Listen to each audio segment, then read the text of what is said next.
हरियाणा विधानसभा चुनाव में करारी हार के बाद कांग्रेस में खलबली मच गई। हरियाणा के पूर्व मंत्री और पार्टी के अन्य पिछड़ा वर्ग ओबीसी के अध्यक्ष अजय यादव ने आरोप लगाया कि राष्ट्र और राज्य नेतृत्व के बीच समन्वय खराब है। उन्होंने यह भी बताया कि पार्टी के राष्ट्रीय महासचिव केसी वेणुगोपाल से संपर्क नहीं हो पा रहा है। अजय यादव ने कहा कि पार्टी का अहिरवाल क्षेत्र में अपनी विफलता पर आत्मचिंतन करना चाहिए, जहां उसे 11 सीटों में 1 सीट सिर्फ मिली।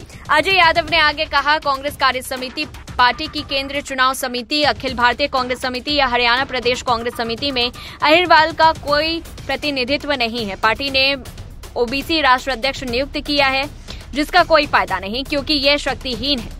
हम चुनाव हार गए क्योंकि राज्य और राष्ट्रीय नेतृत्व के साथ कोई समन्वय नहीं था।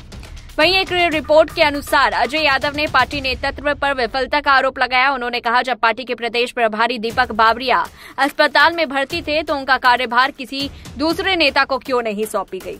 पार्टी के प्रदेश अध्यक्ष उदय भान खुद चुनाव लड़ रहे थे, इसीलिए वे उचित फीडबैक लेने और रणनीति को अंतिम रूप देने में उम्मीदवार की मदद करने में विफल रहे। अजय यादव ने आगे कहा कि अखिल भारतीय कांग्रेस कमेटी के वरिष्ठ नेताओं ने उनसे राहुल गांधी के रोड शो की व्यवस्था करने को कहा था, लेकिन नेता कभी उनके क्षेत्र में नहीं आए। अजय यादव ने कहा, हमने रेवाड़ी में कुमारी शैलजा का कार्यक्रम तय किया था, लेकिन उन्होंने हेलीकॉप्टर की अनुपलब्धता के कारण आने में अनिच्छा जताई। फिरोजपुर झिरका से हमारे मौजूदा विधायक मम्मन खान का बयान भी हमारे खिलाफ गया। वे भारी अंतर से जीते क्योंकि वहां अधिकांश मतदाता मुस्लिम थे, लेकिन हम उनके विवादास्पद बयानों के कारण हार गए।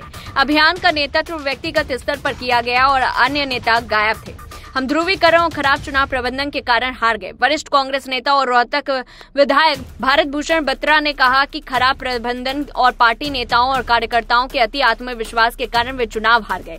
उन्होंने कहा, प्रचार के आखिरी सप्ताह में एससी और ओबीसी का भारी ध्रुवीकरण देखा गया और यह भाजपा के लिए कारगर रहा। हमें इस बात पर फिर से विचार करना होगा कि हमें कहां कमी रह गई। असंध के पूर्व विधायक शमशेर सिंह गोगी की इस टिप्पणी के बारे में पूछे जाने पर कि पार्टी अंदरूनी कलह और पूर्व मुख्यमंत्री भूपेंद्र सिंह हुड्डा पर अत्यधिक निर्भरता के कारण हारी, बत्रा ने कहा कि यह सच नहीं है। उन्होंने कहा कि गोगी की टिप्पणी पक्षपातपूर्ण है, क्योंकि उन्हें जब भी मौका मिलता है वे हुड्डा के खिलाफ बोलते हैं। विधानसभा चुनाव में असफल रहे कांग्रेस के एक वरिष्ठ नेता ने हार का ठिकरा अपनी ही पार्टी नेताओं पर फोड़ा। उन्होंने कहा कि राज्य में पार्टी के वरिष्ठ नेता पार्टी उम्मीदवारों की हार सुनिश्चित करने में सक्रिय रहे, जो अलग अलग गुटों से जुड़े हैं।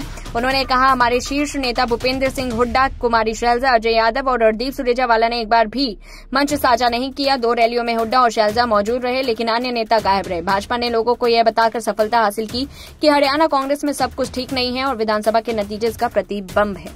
इस पूरी रिपोर्ट को लेकर के आपकी क्या कुछ राय है, कमेंट बॉक्स में बताइए। तब तक के लिए देखते रहिए लाइव टीवी न्यूज।